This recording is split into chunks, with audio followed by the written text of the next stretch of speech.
Haleluya, puji Tuhan saudara yang terkasih. Kembali kita akan mendapatkan berkat firman Tuhan pada sore hari ini. Sebelumnya kita akan berdoa. Bapa kami yang ada di dalam sorga, Tuhan Yesus Kristus, kami mengucap syukur kehadapan-Mu. Kalau Engkau yang telah menyertai kami dan selalu menyertai kami, bahkan Engkau yang memberkati kami dan memberikan kami perlindungan. Kami mau berdoa pada saat ini, kami mau menikmati firman-Mu. Dan biarlah kiranya kami boleh buka hati kami setiap daripada kami yang ada untuk kebenaran firman-Mu agar dapat menjadi berkat dan tuntunan bagi jalan kehidupan kami. Hanya di dalam nama-Mu Tuhan Yesus Kristus kami berdoa. Haleluya. Amin. Saudara-saudara, pada kesempatan kali ini kita akan mempelajari bagaimana sebuah pengharapan yang sebenarnya atau yang benar, yang tentunya menurut firman Allah, menurut Alkitab. Kita akan membaca di dalam Mazmur 33 ayat yang ke-16 sampai 20. Mazmur 33 ayat 16 sampai ke-20. Demikian firman Tuhan pada saat ini. Seorang raja tidak akan selamat oleh besarnya kuasa, seorang pahlawan tidak akan tertolong oleh besarnya kekuatan. Kuda adalah harapan sia-sia untuk mencapai kemenangan. Yang sekalipun besar ketangkasannya tidak dapat memberi keluputan. Sesungguhnya mata Tuhan tertuju kepada mereka yang takut akan Dia, kepada mereka yang berharap akan kasih setianya, untuk melepaskan jiwa mereka daripada maut dan memelihara hidup mereka pada masa kelaparan. Jiwa kita menanti-nantikan Tuhan, Dialah penolong kita dan perisai kita.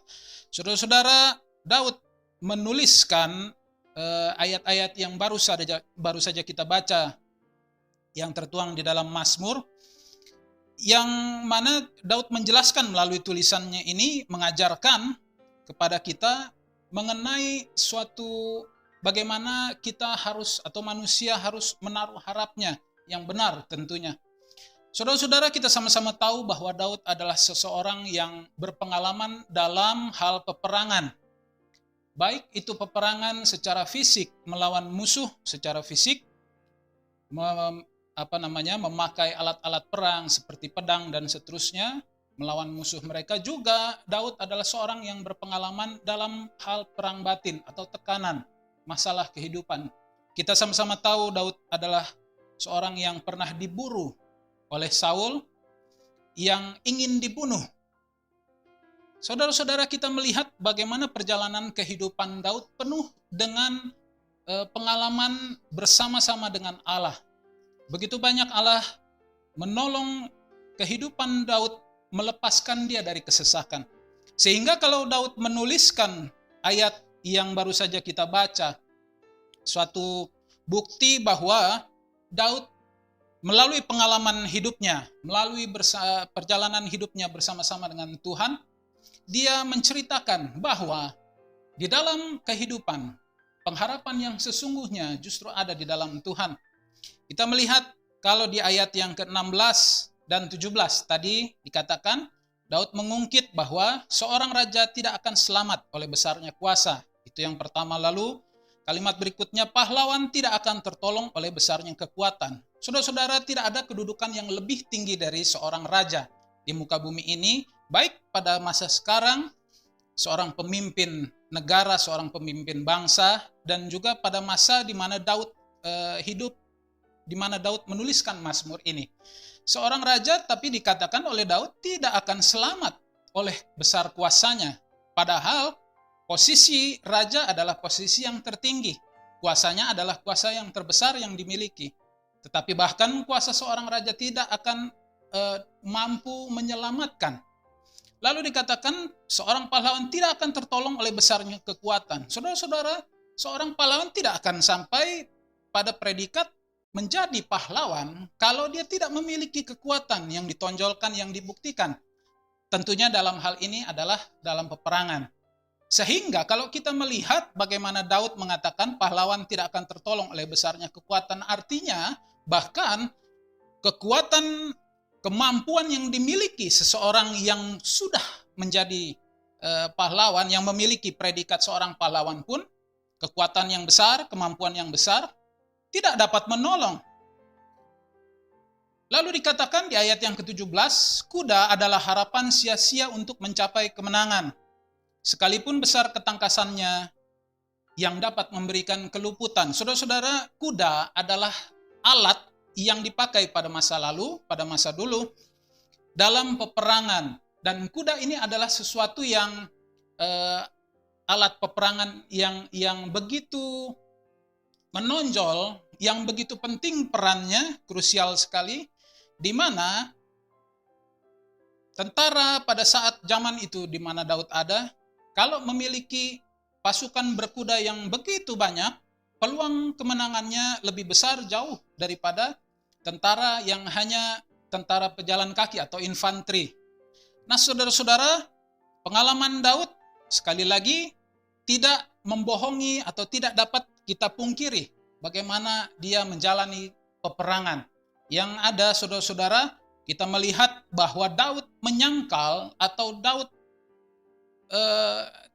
dia mengatakan bahwa kuasa yang tadi, seorang raja, seorang pahlawan, dan alat perang yang mana adalah kuda ini, tidak dapat memberikan pertolongan yang maksimal, rupanya saudara-saudara.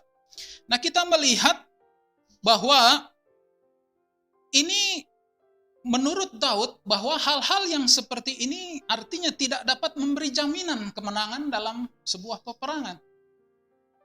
Kalau kita melihat saudara-saudara di dalam Yesaya 31 ayat yang pertama, kita akan membuka di dalam Yesaya 31 ayat yang pertama, dikatakan demikian, celakalah orang-orang yang pergi ke Mesir minta pertolongan, yang mengandalkan kuda-kuda, yang percaya kepada keretanya yang begitu banyak, dan kepada pasukan berkuda yang begitu besar jumlahnya, tetapi tidak memandang kepada Yang Maha Kudus, Allah Israel, dan tidak mencari Tuhan.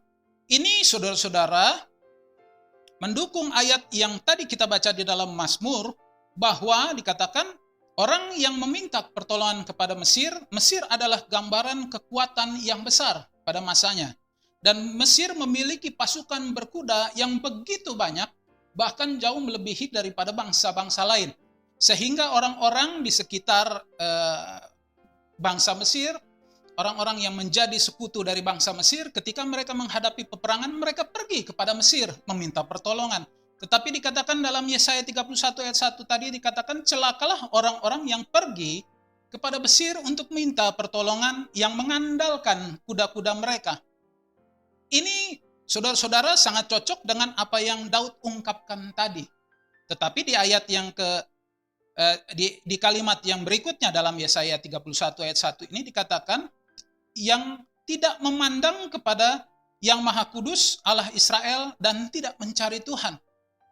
Saudara-saudara, melalui apa yang sudah kita baca, lalu timbul pertanyaan dalam benak kita, apakah lalu kalau kita memakai media, kita memakai alat, kita memerlukan pertolongan orang lain, lalu kita menjadi salah? Tentu tidak, saudara-saudara. Kita dalam kehidupan sosial, baik anak Tuhan, baik orang percaya maupun orang yang tidak mengenal Tuhan, kita diwajibkan untuk hidup bersosialisasi. Artinya, ketika ada orang lain membutuhkan pertolongan kita, kita menolong. Pun demikian kalau kita memerlukan pertolongan, kita dapat meminta kepada orang lain.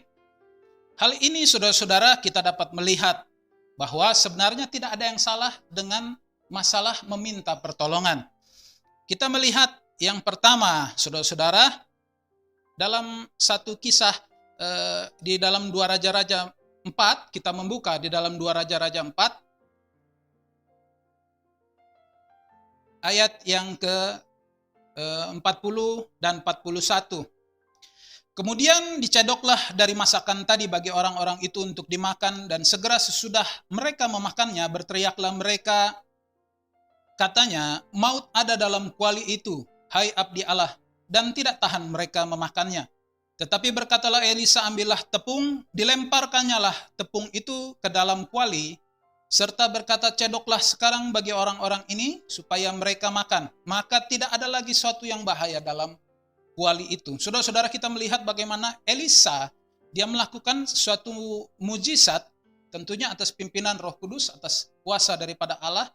Dia mengambil sebuah tepung, dia melemparkan di dalam kuali yang tadinya berisi masakan yang dikatakan mendatangkan maut atau racun. Kisahnya dapat kita baca di dalam ayat-ayat sebelumnya. Saudara-saudara, kita dapat melihat bahwa Elisa memakai satu media atau alat tepung tadi. Elisa bisa saja, karena dia memiliki kuasa daripada Allah, dia bisa saja menyingkirkan maut, menyingkirkan racun dengan perkataan dia. Tetapi kita melihat bagaimana Elia memakai suatu alat, media. Apakah kuasa daripada tepung yang dilemparkan oleh Elia ini sebegitu mujarabnya, letak daripada kuasa menghilangkan racun tadi ada di dalam tepung yang mujarab tadi, atau ada di dalam kuasa Allah yang diturunkan melalui Elisa? Nah, saudara-saudara, kita dapat menjawab pertanyaan ini dengan jelas bahwa Elisa melalui kuasa Tuhanlah yang menyingkirkan racun tadi. Kita juga mengingat saudara-saudara di dalam perjanjian baru tentang Yesus sendiri. Bagaimana Yesus, dia di dalam Yohanes 9, saudara-saudara dapat membaca nanti dalam Yohanes 9, bagaimana Yesus menyembuhkan, memelekkan mata orang yang buta dengan memberikan tanah atau mengoleskan tanah pada mata orang yang buta tersebut. Bukankah Yesus dapat berfirman, hanya langsung berfirman supaya orang buta tadi langsung dapat melihat tanpa harus menggunakan tanah? Tentunya bisa. Tetapi kita melihat bagaimana Yesus pada satu ketika juga dia menggunakan suatu media. Tidak ada yang salah, tetapi yang menjadi salah saudara-saudara adalah ketika kalau pada zaman orang-orang Elisa tadi ada, lalu mereka mendewakan atau menomorsatukan, menganggap tepung yang dipakai oleh Elisa adalah sesuatu yang justru menolong mereka. Atau di zaman Yesus tadi, dalam cerita tentang Yesus membuat mujizat, adalah orang-orang mengambil tanah yang sama yang diambil oleh Yesus, lalu dijadikan sebagai obat, dijadikan sebagai jimat, bahkan barangkali. Ini adalah sesuatu yang salah, saudara-saudara, karena letak daripada kuasanya tidak lain tidak bukan melalui kedua cerita tadi, adalah melalui kuasa daripada Tuhan sendiri. Jadi bukan terletak di dalam alat atau di dalam medianya.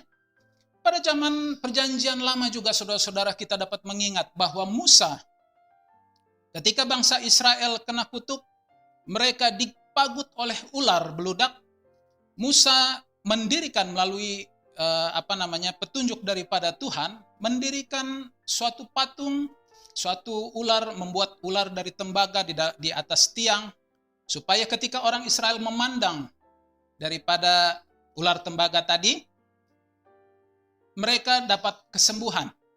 Tetapi kalau kita melihat, saudara-saudara, bahwa yang membuat daripada kesembuhan ini bukanlah ular tembaga tadi, tetapi adalah kuasa Allah, atas kasih karunia Allah. Kita dapat melihat, saudara-saudara, hal-hal yang seperti ini seringkali terjadi dalam kehidupan kita di dunia di mana kita tinggal pada saat ini.